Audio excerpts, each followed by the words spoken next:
Bom, e diante de tudo isso, eu estou acompanhando tanto os índices futuros americanos como automaticamente também, né, as ações da Nvidia agora no pré-mercado americano. Nos índices futuros americanos a gente tem alta, principalmente do Nasdaq futuro, que está subindo agora 1,26%, alta que chegou até a ser um pouco maior mais cedo, mas segue subindo forte, subindo bastante, com certeza muito impulsionado depois desse resultado, né, da Nvidia, esse guidance acima do esperado. A gente tem também S&P 500 futuro subindo 0,98%, quase 1% de alta.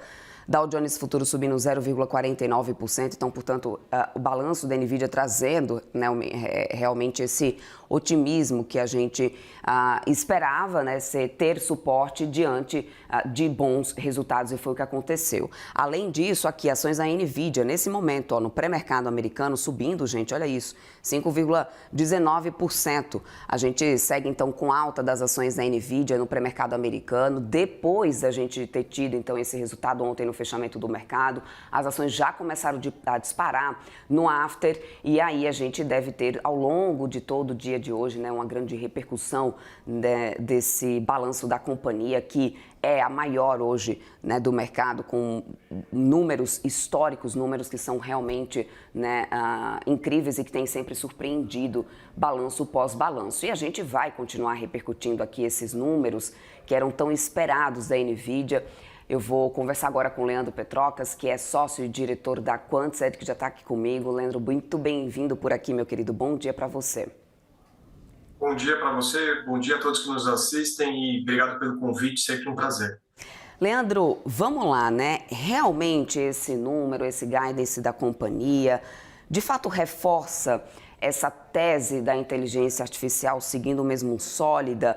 É suficiente para poder dissipar qualquer temor que a gente vinha acompanhando nos últimos tempos, né, quanto a uma possibilidade de bolha no mercado? Ou seja, teria sido então um exagero os alertas que a gente viu sendo feitos lá atrás por grandes instituições financeiras? Leandro, qual que é a leitura que você tem feito nesse momento?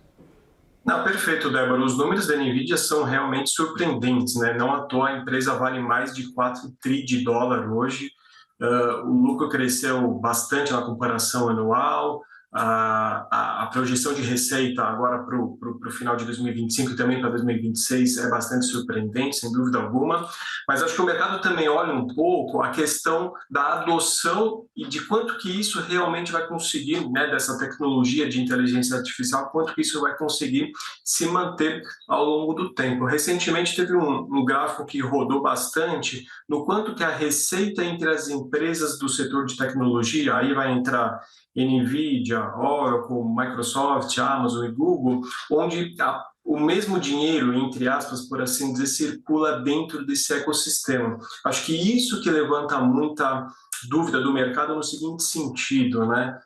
Quanto que efetivamente as empresas, as pessoas físicas vão adotar a inteligência artificial daqui para frente, quem serão os vencedores, né? Mas com os dados de hoje, com uma foto de momento, sem dúvida alguma que a Nvidia está nadando de braçada, muito por conta de quase não ter concorrente, né? Se você pegar o número de vendas da AMD, que é o principal concorrente na parte de GPUs voltado para a inteligência artificial, é muito baixo ainda, mas sem dúvida alguma que o mercado vai continuar acompanhando esses números trimestre a trimestre e vendo a adoção na prática, a receita das empresas. Aqui a gente vai falar de Google com Gemini, vai falar de OpenAI com o ChatGPT, a gente vai falar do Grok, que é uma empresa do grupo do Elon Musk, enfim, quanto que essas empresas conseguem gerar de receita e quanto que isso eventualmente respingaria ou poderia trazer de derivada para a Nvidia em si, que, como eu disse, hoje, né, provando por A mais B, vem entregando aí resultados bem sólidos. Uhum. Agora, Leandro, apesar desse forte resultado, a gente tem visto que o crescimento da companhia continua muito concentrado, né, em grandes provedores de nuvem. Isso deixa o ciclo de inteligência artificial vulnerável a qualquer ajuste que a gente possa ter de investimento dessas empresas? Eu acho que sim, e também sob a ótica da energia, né? Quanto que é de energia que os sistemas e os data centers consomem, né? Então, eu acho que um dia após o outro, o mercado ir avaliando a real adoção dessa tecnologia, quanto que isso pode efetivamente, em algum momento, falar, opa, peraí, não há espaço para tantas e tantas empresas, né? Hoje, cada vez que você abre uma matéria do tema, você vai ver que novas inteligências artificiais, novas ferramentas, novos sistemas são lançados, mas obviamente não há espaço para todo mundo. Pode ser um jogo do que o americano chama de winners takes all, ou seja, um único vencedor, o que eu acho que seria até difícil de prever quem seria e se efetivamente isso aconteceria, mas se acontecer, né, chegar no ponto de ser como se fosse um oligopólio, 2, 3 grandes vencedores, aí a coisa ser muito concentrada para um mercado tão grande, aí sim a gente poderia ter algum risco de cauda, de repente uma decisão financeira mal conduzida, isso respingar em toda a cadeia. Enfim, são eventos que a gente já viu acontecer em diversos outros ramos da economia real e pode acontecer sim no ramo de tecnologia, inteligência artificial, nuvem e afins, né? Sem dúvida alguma que é um ponto que merece atenção, mas por hora, né, tudo fluindo, tudo caminhando muito bem.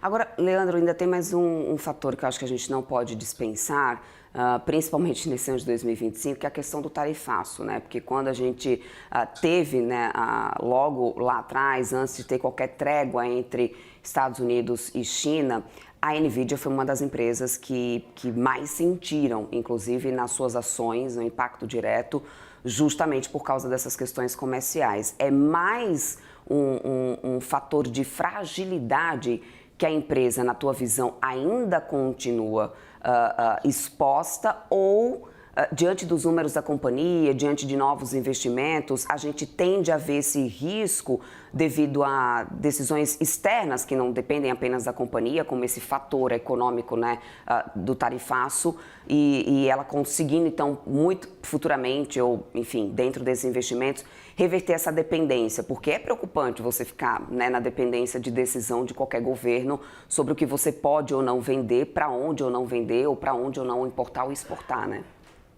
Sem dúvida alguma, Débora. Mas se a gente parar para pensar, acho que olhando de uma forma mais ampla, né, tirando um pouquinho o zoom da questão do tarifaço, das questões geopolíticas, de quanto o Donald Trump efetivamente pretende implementar um protecionismo e a que nível, né? Hoje você não tem um substituto à altura da NVIDIA, assim como você não tem substituto à altura das questões de terras raras que está diretamente relacionada, né? De certa forma, os minerais raros eles são matéria-prima para indiretamente para alimentar todo esse ecossistema de inteligência artificial.